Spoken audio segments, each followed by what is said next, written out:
If you really want to know which low-priced car is your best buy, try this. The new 57 Chevrolet. Yes, the new Chevy gives you more to be proud of.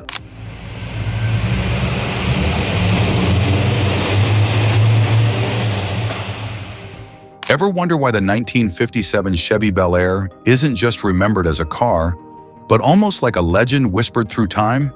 Sure, it had chrome, fins, and style that defined the American dream, but behind that polished exterior lurk some of the strangest, creepiest, and downright unbelievable secrets in automotive history. We're not talking about simple trivia here.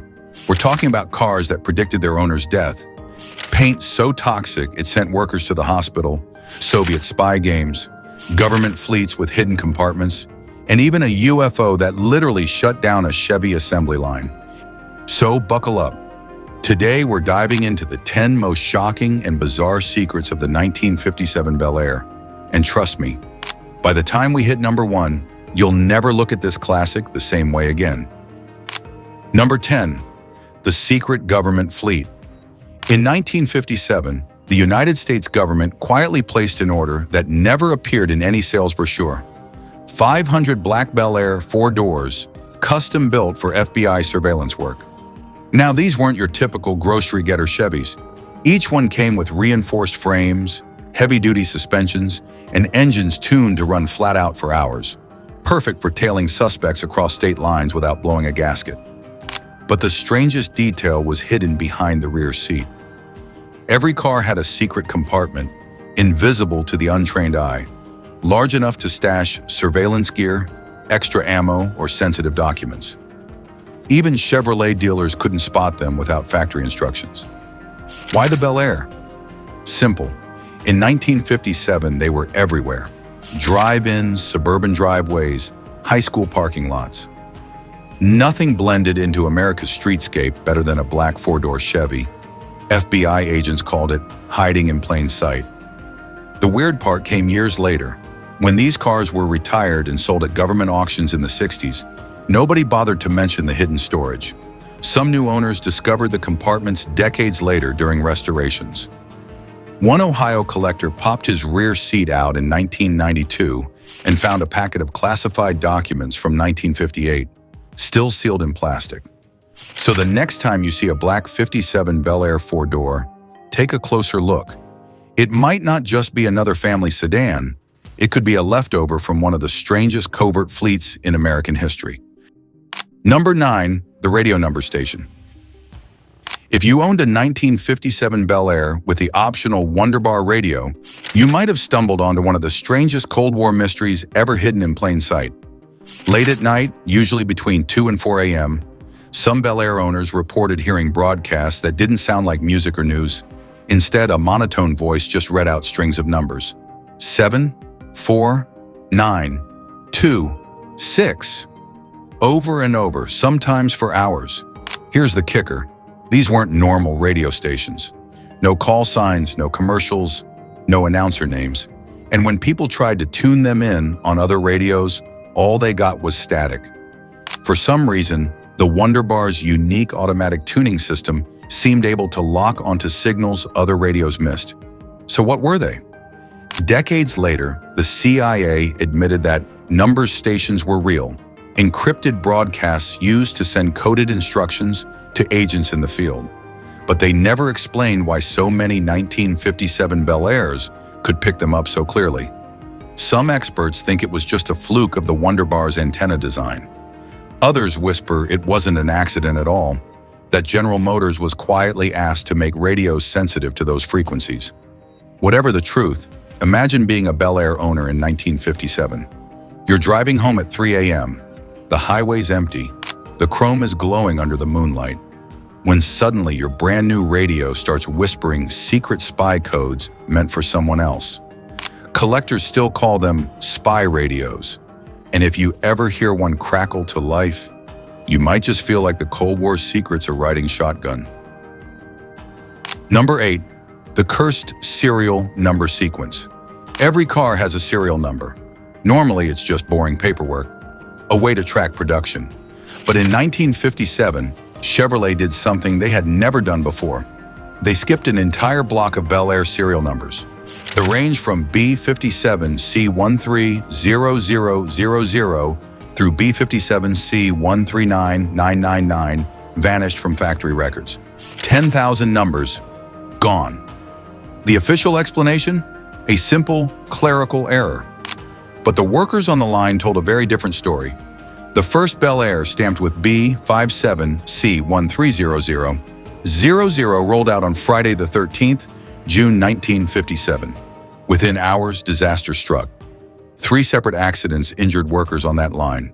One broke an arm, another sliced his hand open, and a third was nearly crushed by a falling door assembly. And the car itself? Cursed. The engine seized during testing, the transmission jammed, and the body panels refused to align. Chevy scrapped it, but things only got worse. Every Bel Air carrying a number in that cursed block had bizarre failures.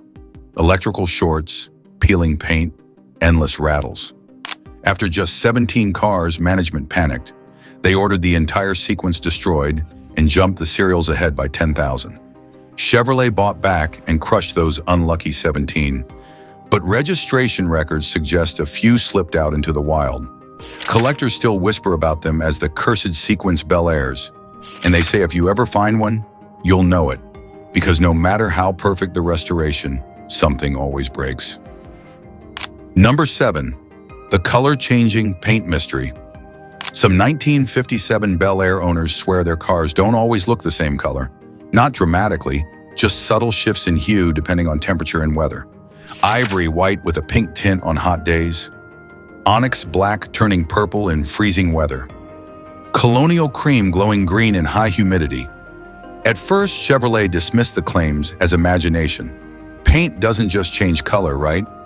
But the reports kept piling up. By the 1990s, even scientists started taking a closer look. MIT professor Richard Kellerman analyzed samples from 17 Bel Airs, and what he found was shocking. Trace amounts of a thermochromic chemical additive in the paint. That meant the colors really did shift with heat and moisture. But here's the kicker. Chevrolet had no idea. The additive came from a mix-up at DuPont's paint factory. A worker accidentally combined a batch of experimental pigment with Chevrolet's supply. About 3,000 gallons of it went into production before anyone caught the mistake. Those cars left the factory looking perfectly normal. Only decades later did collectors realize some Bel Airs were basically wearing mood ring paint. Today, restorers call them chameleon cars. They're rare, they're unpredictable, and they make car shows a little more interesting. Because sometimes the same Bel Air can look like 3 different Chevys depending on the sun. Number 6. The celebrity death car connection. 1957 wasn't just the year of the Bel Air. It was also a year of tragedy in Hollywood. And here's the creepy part. An unusual number of celebrities who died that year just happened to own 1957 Bel Airs. Actors, musicians, even television personalities. Different causes, different circumstances, but one strange connection. All of them had bought their cars from the same dealership, Sunset Chevrolet on Vine Street in Los Angeles. Out of 17 Hollywood Bel Air buyers in '57, 5 were dead by the end of 1958. 1 from a heart attack, 1 in a plane crash, 1 drowning, 1 suicide, and 1 still unsolved murder. The coincidences piled up so quickly that the Los Angeles Times actually began preparing an exposé. But before the story could run, it was suddenly and mysteriously pulled. The reporter quit journalism altogether and became a schoolteacher. It didn't end there. Spooked customers tried to return their Bel Airs. The dealership refused, insisting all sales were final. Then in January 1958, the dealership's sales manager, Vincent Cordova, vanished without a trace. His Bel Air was later found wrecked at the bottom of Mulholland Drive, but his body was never recovered. Sunset Chevrolet closed within 6 months. The building bulldozed soon after. To this day, car collectors whisper about the so-called Sunset Curse. Did the Bel Air have anything to do with the Hollywood tragedies, or was it all coincidence? We'll never know, but it's one of those mysteries that makes the '57 Bel Air's legacy just a little darker. Number 5. The assembly plant UFO incident. On October 15, 1957, The night shift at Chevrolet's Janesville, Wisconsin plant was humming along as usual. Bel Airs moving down the line, welders sparking, paint guns spraying. Then, at exactly 8:37 p.m., everything changed. The factory lights flickered, the assembly line ground to a halt, and through the skylights, workers saw something that would haunt them for years. A massive, silent, metallic disc hovering directly above the plant. Witnesses described it as the size of a football field, glowing faintly around the edges. For 4 long minutes, the object just hovered. And during those 4 minutes, every piece of equipment in the plant went haywire. Welding torches sparked randomly. Paint sprayers turned on by themselves. The conveyor belts actually started running backward, pulling unfinished Bel Airs the wrong way down the line. Then, as suddenly as it appeared, the object shot straight up into the night sky, vanishing without a sound. When the lights came back on, workers noticed something eerie. Every car on the line, about 30 of them, had their radios mysteriously tuned to 88.7 FM, a frequency with no local station within 500 miles. Management immediately shut it down. Workers were told it was electrical interference from a storm. Except the weather that night was perfectly clear. Employees were threatened with termination if they talked. Officially, nothing happened. But to this day, some Bel Air collectors whisper about the UFO cars built in Janesville that week. Ordinary Chevrolets with an extraordinary secret baked into their history. Number 4. The engine block messages. Pop the hood of a 1957 Bel Air, and you'll find the legendary Chevy small block V8. But what if I told you that deep inside some of those engines, hidden under decades of grease and steel, are secret messages cast into the metal itself? Not stamped, not scratched, actually cast into the blocks during manufacturing. Mechanics rebuilding Bel Air motors have reported finding all kinds of phrases hidden under the intake manifold. Some are simple names or dates, others are cryptic. Heaven can wait, remember the Alamo, even entire sentences in Spanish, Polish, and Italian. One particularly famous block contained a short poem about lost love. It wasn't etched in later, it was part of the casting mold itself, which raises the big question, how? Turns out the Tonawanda, New York engine plant had a few mischievous foundry workers who would quietly modify the sand molds before pouring the metal. To them, it was harmless fun, a way to leave a personal mark on the most mass-produced engine in history. Management either didn't notice or didn't care until new supervisors took over in 1958 and shut it down. Chevrolet still denies this ever happened, claiming it was impossible to alter the molds without authorization. But collectors know better. Hundreds of documented blocks exist with these hidden Easter eggs. Some owners even say it feels like their Bel Air's engine has a personality, because in a way, the factory workers gave it one. Today, engines with authentic casting messages are some of the most prized finds in the restoration world. They're more than just power plants. They're time capsules carrying the thoughts, jokes, and secrets of the men who built them. Number 3, the paint that killed. One of the most eye-catching colors you could order on a 1957 Bel Air was tropical turquoise. Bright, bold, and unforgettable, it made the chrome pop and the fins glow like neon signs on Route 66. But behind that beauty was a deadly secret.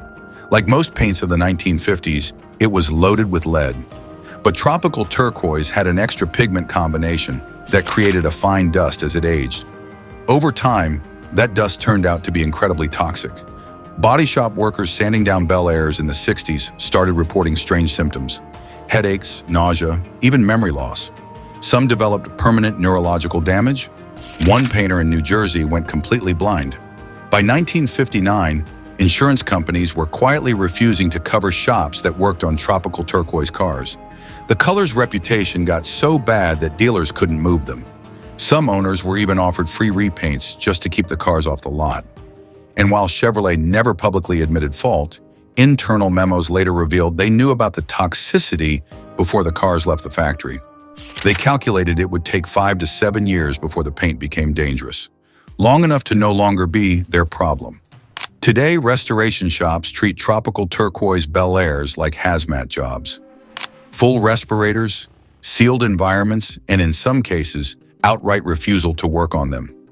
The EPA has even classified the original pigment as a hazardous material, the only automotive color in history to carry that label. It's a chilling reminder that sometimes the most beautiful cars carry the darkest secrets. Number 2. The Soviet connection. In 1957, the Cold War was in full swing. America and the Soviet Union were locked in a battle of ideology, technology, and propaganda. U.S. products weren't just rare in the USSR, they were flat-out banned, which makes this next fact almost unbelievable. Somehow the Soviets got their hands on 12 brand new 1957 Bel Airs. Nobody at GM authorized it. U.S. export laws made it impossible. Yet there they were, cruising down the wide boulevards of Moscow. The CIA was baffled. How did they get there? The answer was straight out of a spy novel. The cars were first purchased by a shell company in Canada, shipped to Mexico, transferred onto a Panamanian freighter, rerouted through Havana, and then, like magic, they appeared in the Soviet Union. A smuggling pipeline so elaborate, it makes Fast and Furious look tame. But here's the kicker. The Soviets didn't want the Bel Airs for reverse engineering. They used them as propaganda tools. Parked in public squares, tour guides would point at the cars as proof of American decadence. Look at the chrome, the fins, the useless luxury, a symbol of capitalist waste. Except the plan backfired spectacularly. Ordinary Soviet citizens didn't see decadence. They saw the future. They wanted Bel Airs of their own. The cars became so popular that officials quietly removed them from display after crowds started forming just to stare. What happened to those 12 cars? Officially, they were destroyed. Unofficially, collectors who visited Russia swear they've seen suspiciously well-preserved 57 Bel Airs in private garages with no clear history. Maybe those 12 never really disappeared. Number 1. The car that predicted its owner's death. This is the strangest story in Bel Air history, and maybe the strangest in all of automotive folklore. In September 1957, a Pittsburgh man named William Brennan bought a brand new red and white Bel Air. Beautiful car, nothing unusual, except for one detail. The odometer was broken. It refused to roll, stuck permanently on a strangely specific number, 37,429. The dealer offered to replace it, but Brennan shrugged. He kind of liked it. 3 months later, on December 29th, Brennan suffered a heart attack while driving. He managed to pull the car safely to the side of the road, but he didn't survive. When police examined the scene, they noticed something chilling. The odometer had changed. It now read 37,429.9. But here's the thing. Mechanics confirmed the odometer gears were still locked solid. It couldn't have moved. It was mechanically impossible. And then came the detail that still makes car historians shiver. Brennan's death certificate listed his time of death as 3:47 p.m. and 29 seconds. In other words, 3-7-4-2-9, the exact number from his odometer. His widow kept the Bel Air for decades, claiming she sometimes heard the odometer clicking faintly at night, as if trying to roll just one more digit. It never did. Collectors still talk about the Brennan Bel Air as if it were cursed, or maybe clairvoyant. A reminder that sometimes cars aren't just machines. Sometimes they carry secrets we may never explain. If you enjoyed this countdown of Bel Air's strangest secrets, make sure to subscribe and hit the bell so you never miss our next deep dive into classic car history. We've got even more bizarre, untold stories coming your way, and trust me, you won't want to miss them. Stay tuned, gearheads!